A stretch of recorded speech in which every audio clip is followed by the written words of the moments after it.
Come forth, Eugenia, Queen of the Night.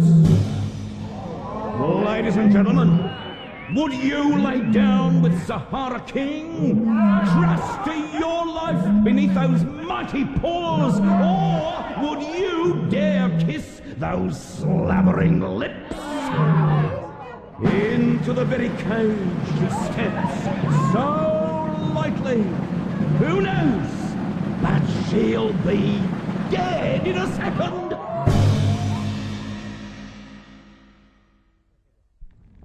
Here, you see? A photograph of the performance. Magnificent. The lion. The woman. That costume. I knew you couldn't be referring to the man with her. That's Rhonda, is he? Yes. By some accounts, his appetites were as huge and porcine as his person. The lion is quite a specimen, too. Zahara King, by name. The high point of their circus performance was generally adjudged to be that at which Mrs. Rhonda actually put her head between his jaws. Dangerous in the extreme. Well, it seems Rhonda and his wife believed the beast would never molest them. Familiarity begat contempt. Between them, they alone fed Zahara King, usually at night. They never allowed anybody else to do it. Speaking of which, I'll take some of that partridge, Watson, if you'd be so kind. They believed, so long as they were the food carriers, the beast would regard them as benefactors. It's an argument. It has merit. Well, according to what was deposed at the subsequent inquest, on that particular night, 7 years ago, Barrington and Eugenia Rhonda went together to feed this king of the beasts. Will you open the cage? You do it. It's you he likes best to see, isn't it? Can you wonder at it? Feed him and let's get to bed. Something special for the beast to know. What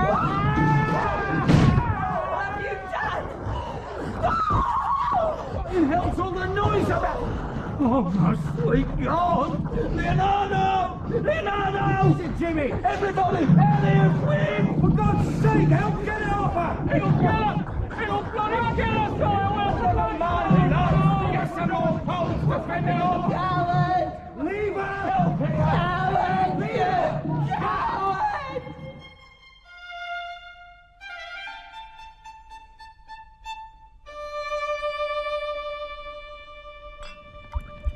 Rhonda was dead at once, I suppose. The back of his head crushed in. Deep claw marks across his scalp. 20 trenchant gashes. 5. And Mrs. Rhonda? No one thought she could live. The creature had savaged her so. She still had the framework of a face, but the face itself was gone. And she had much to lose. Poor woman. The inquest was held 6 months later, delayed till she could give evidence. Misadventure? The obvious verdict. What alternative could be conceived? You may well say so, Watson.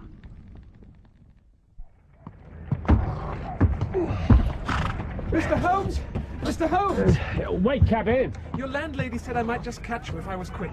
Edmonds of the Berkshire Constabulary. I'm in rather a hurry. There are 1 or 2 points which worry me about the Abbas Parva verdict, Mr. Holmes. There's a coincidence. Would you care to ride, Mr. Edmonds? I can allow you to take up the time needed for this journey. I'm very obliged to you, sir. Drive on, cabin. You followed the affair? In the newspapers. Then you'll be familiar with the facts of the tragedy. With what is said to be the facts of it. That's not quite the same thing. No, it isn't. And you're right. That's what worries me. It's so deucedly difficult to reconstruct the affair in a way that makes sense. 2 people are struck down by a lion they thought would do them no harm. Mr. Rhonda was killed by a single blow of the creature's paw. Then it turned upon his wife and opened the door to its cage. That is what the inquest established, yet you have doubts. I do, Mr. Holmes. Very grave doubts. I should like to hear them. I think, sir, you should look at it from the lion's point of view. A smart lad, Edmonds. He had the same reservations as I did myself. He should have gone far in the service. And did he not? After a fashion. He died of fever in Allahabad. Look at it from the lion's point of view. A novel deductive method? But instructive, Watson. Imagine. Mrs. Rhonda opens the door to the cage. The lion is liberated. What does he do? He bounds forward, 6 strides, and he's upon Rhonda and strikes him down. Rhonda must have turned to fly, since the claw marks were to the back of his head. A sensible lion would have bounded on to escape. A hungry lion could have taken the food the Rondas were bringing him, but no, this lion, Watson. This lion turns, goes back to the cage, knocks the woman over, and chews up her face. But is it reasonable to expect logical action of a wild beast? No, perhaps not. But of a woman? She screamed, Watson. She called, coward, coward, over and over again, even in the delirium of agony as they carried her back to her caravan. But what could a poor devil of a husband have done to help her, since she saw him killed? You see the difficulty. As did Inspector Edmonds. Look, Inspector, you're just asking questions we don't have any answers to. I mean, I'm not a wild animal man, me. Even the clowns help with the menagerie, though, don't they, Mr. Griggs? That doesn't mean to say I understand its acting the way it did. It's a wild animal, Mr. Edmonds, when all's said and done. What about the lady's screams? Well, that's what roused us, innit? Yeah, we all came charging out of our beds when we heard the roaring, that's right. The lion mauling Mrs. Ronda. Yeah, and the man shouting. There was shouting as well, a man's voice. Yeah, terrified yelling it Well, was. that must have been Rhonda himself, mustn't it? In any case, the whole camp was crying out pretty soon. I imagine it was, Leonardo. Then when we found Mrs. Ronda, dear God. You two led the men to drive the beast back into its cage, yes? Me and Jimmy did it, that's right. The strong man and the clown. Brave men. Well, we did what we could for her, Inspector. I wish to God it could have been more. I'm sure you did your best. That's the evidence they gave at the inquest. More or less. Do you doubt it, Edmonds? Do you? Certainly. I knew you would. You see, that's why I came to you, Mr. Holmes. More than one witness spoke at that inquest of a man's terrified shouting, mingled with the woman's screams. And how could that have been Rhonda, lying as he was with his skull smashed in? You got no more out of the circus folk. It's a closed world. They protect their own. They have to, often against the mob. There was something else, too.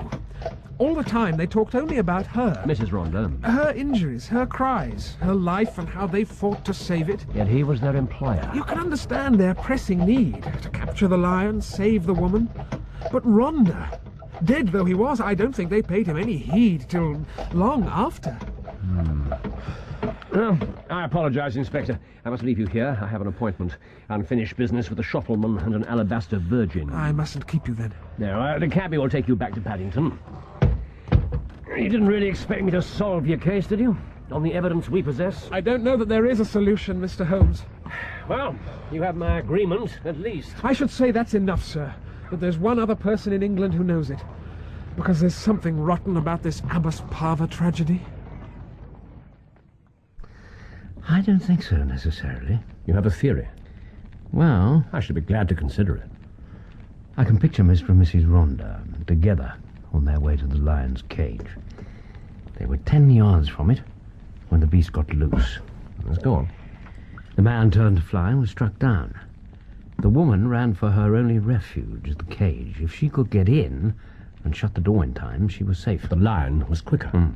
After, in her delirium, she returned to her feelings of anger with her husband. She called coward upon him for having encouraged the lion's attack. Encouraged it in what way? The animal would rejoice in the man's terror. By turning to run, he caused the tragedy. Mrs. Ronda would have blamed her injuries upon his kindness. You mean, had they faced the lion together, they would have cowed it? Well, wasn't that part of their act? At every performance here? Brilliant, Watson. You deserve some more moral shame. It's empty. Yes, there is only one flaw in your diamond. If the Rondas were together, 10 paces from the cage when the beast got loose, how did it?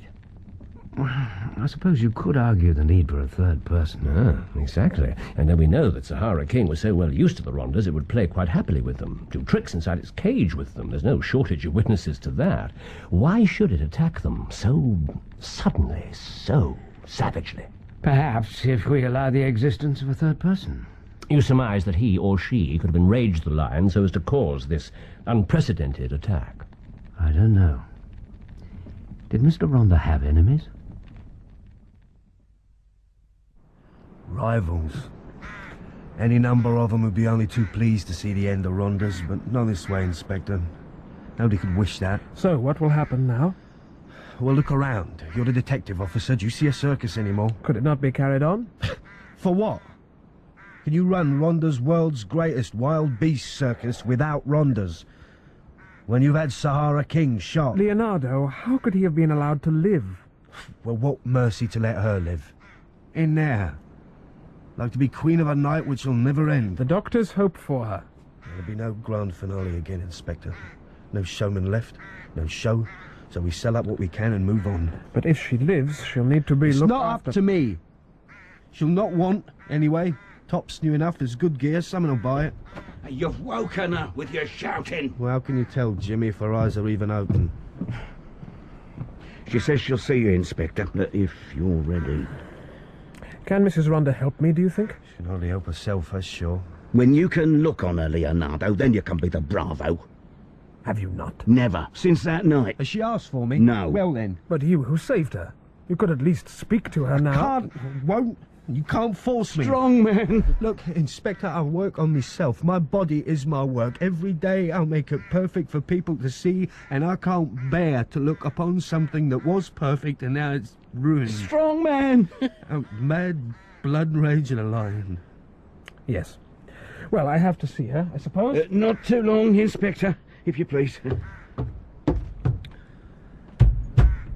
And so, you're leaving. Oh, what can I do, Jimmy? Well, what can you? She's destroyed. I didn't save her. And so you're off. Yes, I am. Do you remember my dog? That little bitch. Had by every mongrel in the land. Yeah. Remember how you walked away when Rhonda took her pups? And it's long past time now. I left another of that man's messes, and so what? Rhonda laughed as he drowned them. What could I do? All right. You go your way now. But if mine ever crosses it again, Leonardo, I swear I'll serve you like that dog.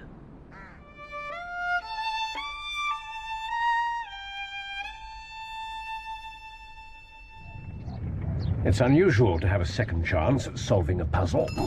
You hardly got a first opportunity, since you weren't engaged to pursue the other's private affair. My dear fellow, you are the most admirable protector of my reputation. Dr. Watson? Mr. Holmes? Good Mrs. afternoon. Merillo. Mrs. Rhonda's all ready to receive you, gentlemen. Up the stairs, if you please. Thank you. We will see her at once, then. If you please.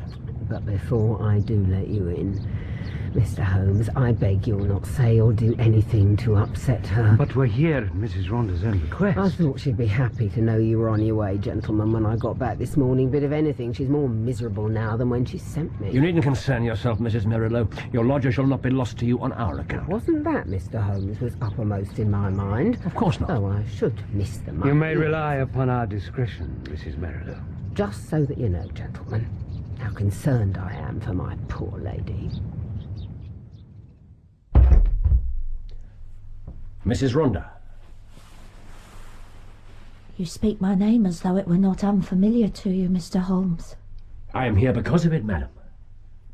At your request. I thought it would bring you.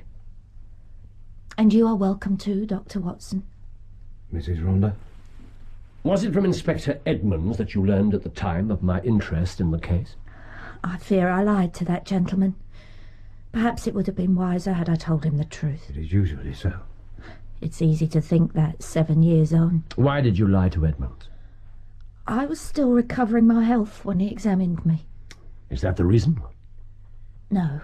Someone else's fate depended upon your lies. Oh, I knew he was a very worthless being, gentlemen.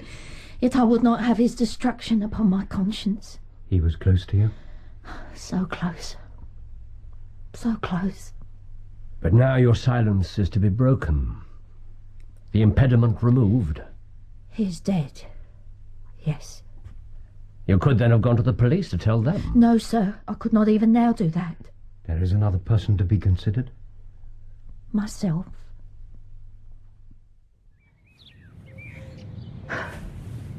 Mrs. Rhonda, I'll not have this cage ready for another few minutes. I'll have time to talk then, Leonardo. what do you think your husband sent me over to see how good a job you was making?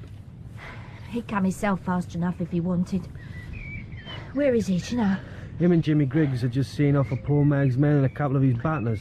Smashed his EO table over his head, they did. Why aren't you helping them? They don't need no professional strongman, Mrs. Rhonda. Not to duff a Charlie picture or two for all its good sport. I hope they'll be safe. No fear. You can rely on Jimmy to hold your man back.